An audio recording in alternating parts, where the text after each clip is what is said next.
Hello everyone, welcome to another episode of United we stand. तो ये वाले video में बात करेंगे UEFA champions league match day 2 में जितने सारे सिग्निफिकेंट मैचेस थे उनको लेके। तो मैच डे 2 में जाते हुए एक्साइटमेंट बहुत ज्यादा था, इमोशंस बहुत ज्यादा था और उसके साथ साथ रिजल्ट्स में भी बहुत सारा इधर उधर हुआ।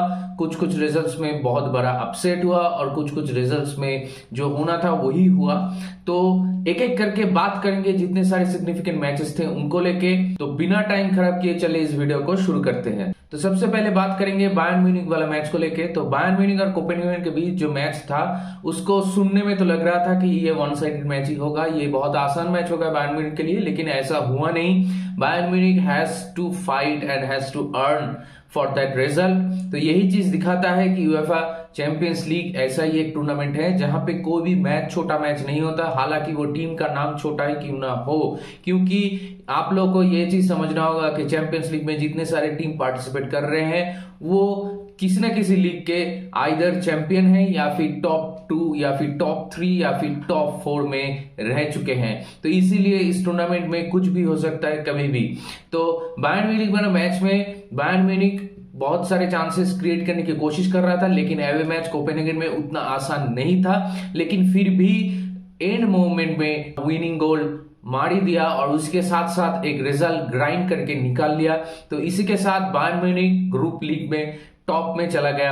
और दूसरे तरफ मैनचेस्टर यूनाइटेड का जो मैच था उसको लेके तो मैं अलग से एक वीडियो बना ही दिया। तो मैनचेस्टर यूनाइटेड के मैच को लेके ज्यादा बात करने की कोई जगह नहीं, लेकिन अभी मैनचेस्टर यूनाइटेड अपना सेकंड कंसेक्यूटिव मैच इन चैंपियंस लीग हारने के बाद अभी वो टेबल में नंबर 4 पे है और नंबर 2 पे अभी गैलाटासराय है विथ 4 पॉइंट्स। तो ये वाला ग्रुप में अगर आप देखें मैनचेस्टर यूनाइटेड को अगर अगले राउंड में जाना है तो मैनचेस्टर यूनाइटेड को have to beat Bayern Munich in their home और Manchester United have to beat Galatasaray away.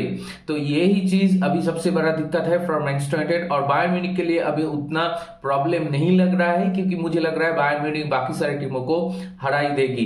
तो देखते हैं ये वाले ग्रुप में आगे जाके क्या होता है। तो चलिए अभी आगे बढ़ते हैं दूसरे वाले मैच में। मैच डे 2 के पहले दिन में जो और एक बढ़िया मैच हुआ वो है आपका नेपोली वर्सेस रियल मैड्रिड। जी हाँ, Napoli is a very very very hard team to beat on their home ground in UEFA champions league. मतलब आप लोगों को तो याद ही होगा कि लास्ट ईयर लिवरपूल के साथ क्या हुआ था। तो इसीलिए रियल मैड्रिड जब वहां पे गया तो ये match it was a never easy match. लेकिन फिर भी रियल मैड्रिड जैसे सब लोगों को मालूम है कि they whenever they are playing in UEFA champions League they can win a match from anywhere from any position in that match तो रियल मैड्रिड वैसा ही एक परफॉर्मेंस डाला और उसके साथ साथ मतलब ये मैच निकाल लिया। और उसमें सबसे बड़ा अगर किसी का हाथ है तो वो ऑब्वियसली है Jude Bellingham. What a gem of a player he is the future of football. मतलब वो बंदा कर नहीं सकता ऐसा कोई काम नहीं है। रियल मैड्रिड के लिए जूड बेलिंगहम का जो साइनिंग है it is already a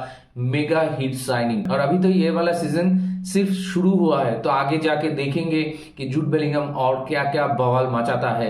real Madrid हालांकि मैच में कभी ट्रेल कर रहा था, लेकिन फिर भी Real Madrid have that class to beat any team on their day और वही चीज रियल मैड्रिड वापस से करके दिखाया। तो यही सेम चीज रियल मैड्रिड नॉकआउट स्टेज में भी जाके कर पाएंगी कि नहीं, वही सबसे बड़ी देखने की बात है। क्योंकि रियल मैड्रिड नेक्स्ट राउंड में मेरे ख्याल से ग्रुप टॉप करके ही जाएंगी, क्योंकि मेरे ख्याल से रियल मैड्रिड नेपोली को होम ग्राउंड में भी हरा देंगे और उसके बाद ग्रुप टॉप करके ही नेक्स्ट ग्रुप पे जाएंगे। और इसी के साथ ये ग्रुप में अगर बात करें तो मेरे ख्याल से नंबर 2 पोजीशन के लिए नेपोली ही ज्यादा फेवरेबल है। तो देखते हैं आगे जाके क्या होता है। और इसके बाद बात करते हैं और एक अपसेट को लेके, वो है आपका लेंस वर्सेस आर्सेनल वाला जो मैच था उसको लेके। तो देखिए मुझे तो नहीं लग रहा था कि लेंस आर्सेनल को हरा पाएगी, लेकिन आर्सेनल जो फुटबॉल खेला वो उन लोगों का जो फुटबॉलिंग स्टाइल है, जो ब्रांड ऑफ फुटबॉल आर्सेनल खेल रहा है फ्रॉम लास्ट ईयर, उसके साथ कोई भी मतलब रिलेशन नहीं था। ये वाले मैच में जो फुटबॉल आर्सेनल खेल रहा था वो बहुत ही बदतर फुटबॉल था जो ब्रांड वो लोग खेल रहा है उसके कंपैरिजन में। क्योंकि आर्सेनल बॉल पोजीशन मेंटेन कर रहा था लेकिन उसका कोई भी अटैक, कोई फ्रूटफुल नहीं हो रहा था, उतना ज्यादा चांस अगर क्रिएट भी कर रहा था तो वो हाफ चांसेस था। मतलब देख के लगा नहीं कि आर्सेनल मैच पे स्कोर कर सकते हैं। जो गोल आर्सेनल को मिला वो ओपोनेंट की मतलब लेंस के टीम के मिस्टेक की वजह से ही मिला, लेकिन फिर भी आर्सेनल मैच पे लेंस के ऊपर उतना हावी नहीं हो पा रहा था। और दूसरे तरफ आर्सेनल के लिए और एक बड़ा ब्लो है इस मैच में, वो है आपका साका का इंजरी।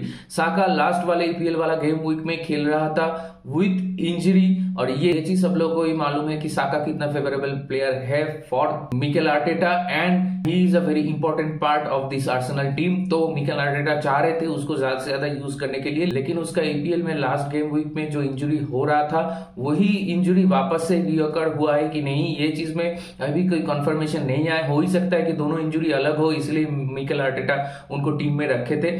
लेकिन फिर भी अगर साका का इंजरी बहुत लॉन्ग टर्म हो जाता है तो आर्सेनल को थोड़ा बहुत दिक्कत तो होगा।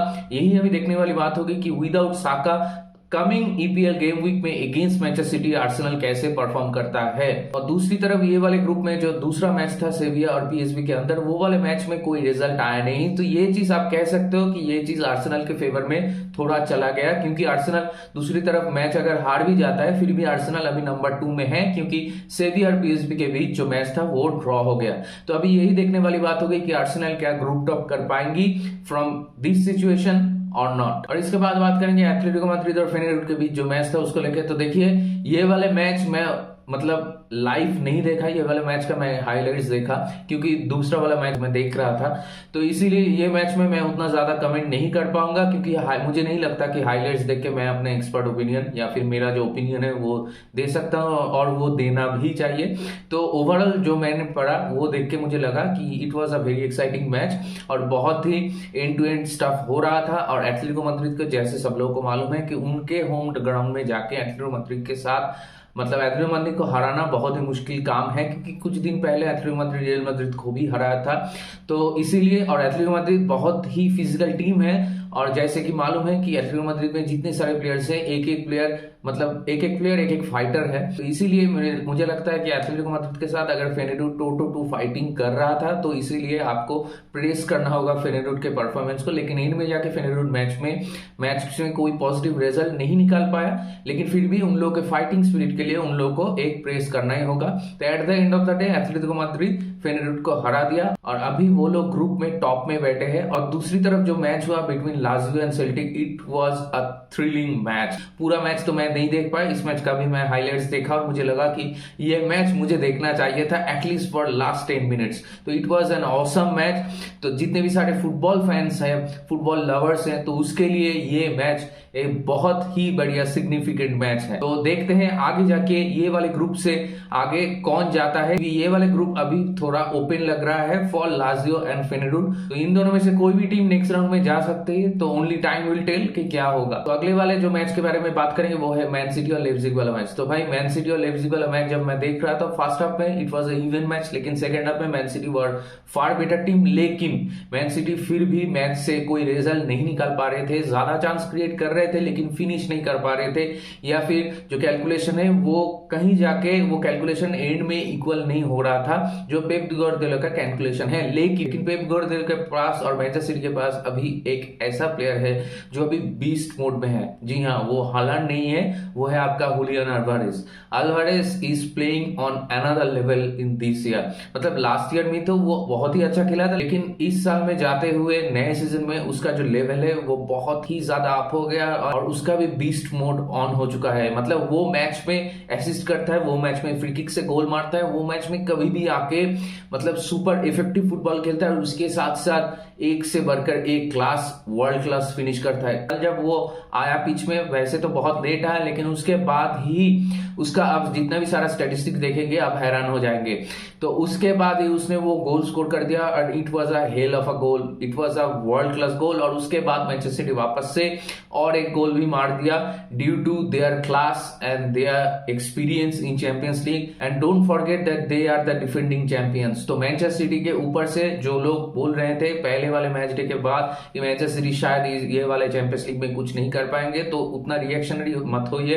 मैनचेस्टर सिटी अपना क्लास और मैनचेस्टर सिटी के पास पेप गार्डियोला है और उसके साथ साथ मैनचेस्टर सिटी के पास जो स्क्वाड है वो बहुत ही बढ़िया है। तो Manchester City can actually win the champions league once again if they are playing on their true potential. तो मुझे तो लगता है मैनचेस्टर सिटी ये ग्रुप में सारे मैचेस जीतेंगे। तो अभी यही देखना बाकी है कि जुलियन अल्वारेज और हालांड के बीच में जो अभी चल रहा है कि कौन ज्यादा गोल करेगा, तो उसमें कौन विनर होगा, आपका हालांड होगा या जुलियन अल्वारेज, यही देखने वाली बात होगी। और इसके बाद बात करेंगे पोर्तो और बार्सिलोना को लेके। तो पोर्तो और बार्सिलोना का जो मैच था, it was a very even match. हाँ, बार्सिलोना ज्यादा कुछ चांस क्रिएट किया एट टाइम्स, और बार्सिलोना मैच में बार्सिलोना को देख के पॉजिटिव भी लग रहा था। जब बार्सिलोना का एक रेड कार्ड हो गया उसके बाद भी मुझे बार्सिलोना को देख के अच्छा लगा।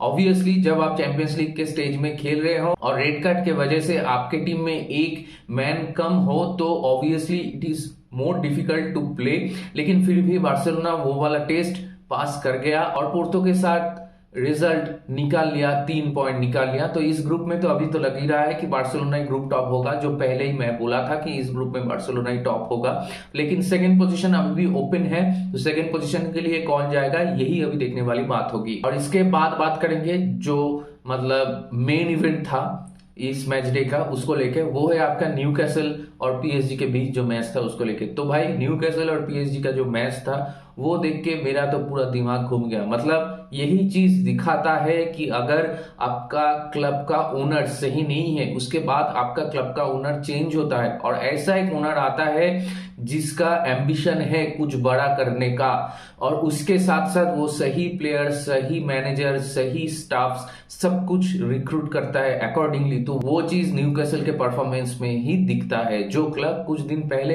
रेलीगेशन बैटल में था, वही क्लब अभी टॉप 4 में फिनिश करने के बाद अभी चैंपियंस लीग में आ ही नहीं रहा है। वो पीएसजी को अपने होम ग्राउंड में डिस्ट्रॉय कर रहा है। पीएसजी खराब टीम नहीं है, जिनको लग रहा है कि पीएसजी को हमेशा हम लोग ट्रॉल करते हैं, लेकिन पीएसजी ऑन पेपर खराब टीम नहीं है। और पीएसजी का मैनेजर जो लुइस एनरिके है वो भी खराब मैनेजर नहीं है, लेकिन was an truly audacious performance. They just destroyed PSG, they were everywhere on the pitch. PSG कुछ टाइम में चांस क्रिएट किया था, जैसे कि मैच शुरू हुआ था पहले 5 मिनट के अंदर ही डेम्बेले को एक चांस मिला था, लेकिन मैं लिख के दे सकता हूं कि अगर डेम्बेले वो चांस से स्कोर कर भी देता, फिर भी न्यूकैसल के होम ग्राउंड में, न्यूकैसल के क्राउड के सामने पीएसजी प्रेशर सस्टेन नहीं कर पाती। न्यूकैसल किसी भी तरह ये मैच जीत भी लेता, लेकिन मुझे नहीं लगा था कि न्यूकैसल ऐसा ह्यूमिलेट कर देगा पीएसजी को। आप न्यूकैसल का कोई भी गोल देख के लीजिए, मतलब एक एक गोल एक एक बैंगर की तरह है, एक एक गोल वर्ल्ड क्लास गोल है, और स्पेशली फोर्थ वाला जो गोल है, मतलब न्यूकैसल के डिफेंडर लोग भी ऐसा फिनिश कर रहे हैं जैसा हम लोग मैनचेस्टर यूनाइटेड में एक टाइम पे करते थे। पैट्रिस एव्रा याद है, दूर से न्यूकैसल के अगेंस्ट में ही ईपीएल में एक मैच हम लोग लास्ट 5 मिनट में जीते थे ओल्ड ट्रैफोर्ड में, तो वो गोल मैं अभी तक नहीं भूल सकता। तो वैसा ही पैट्रिस एव्रा एक गोल किया था बायर्न म्यूनिख के साथ भी, जब डेविड मॉयस आपका कोच था। तो अभी न्यूकैसल का जमाना है और न्यूकैसल अभी ऐसा फिनिश कर रहे हैं, उनके सेंटर बैक ऐसे फिनिश कर रहे हैं। तो यही चीज दिखाता है कि अगर क्लब में इंक्लूडिंग द ओनर सारे लोग एक ही पेज में है और सबका एम्बिशन एक ही है कि क्लब का success to achieve something bigger, तो you can achieve the unthinkable। यही चीज दिखाता है न्यूकैसल, और इसीलिए न्यूकैसल इस सीजन में मेरे ख्याल से Newcastle can be a dark horse in any tournament. मतलब न्यूकैसल के इस मैच के बाद, न्यूकैसल जब ये सीजन शुरू किया था तो पहले कुछ मैचेस में अच्छा खेलने के बाद भी न्यूकैसल हारा था मैनचेस्टर सिटी से, लिवरपूल से, लेकिन उसके बाद न्यूकैसल जो मोमेंटम पकड़ा है, ये चीज अभी न्यूकैसल ये मोमेंटम कहां न्यूकैसल को लेके जाता है, यही अभी देखने वाली बात होगी। क्योंकि आफ्टर जनवरी फिक्सचर कंजेशन थोड़ा बढ़ जाएगा, तो उस टाइम पे न्यूकैसल कैसे गेम मैनेज करती है, that is going to be the crucial point here. और इसी तरह अगर इस ग्रुप की बात करें तो दूसरे वाले मैच में मिलान और डॉर्टमुंड के बीच जो मैच था वो 0-0 हो गया। तो वो ड्रॉ होने के बाद मतलब न्यूकैसल नंबर 1 पे है। ये ग्रुप में कुछ भी हो सकता है कभी भी। अभी न्यूकैसल नंबर 1 पे है, इसका मतलब ये नहीं कि तो डॉर्टमुंड नंबर 4 पे है, डॉर्टमुंड का कोई चांस नहीं है। कोई भी टीम अगर अगली मैच जीत जाता है तो they can come up to number 2 और नंबर 1 पोजीशन। तो ये ग्रुप पूरा ओपन है, और ये ग्रुप तो ग्रुप ऑफ डेथ है, मतलब उससे भी बढ़कर है, सबको ही मालूम है। तो ये ग्रुप को लेकर कुछ प्रिडिक्शन नहीं कर सकते। मैं यही बोलूंगा जितने भी सारे फुटबॉल फैंस हैं, ये ग्रुप के जितने भी सारे मैचेस है, एक एक मैच बढ़िया मैच होगा।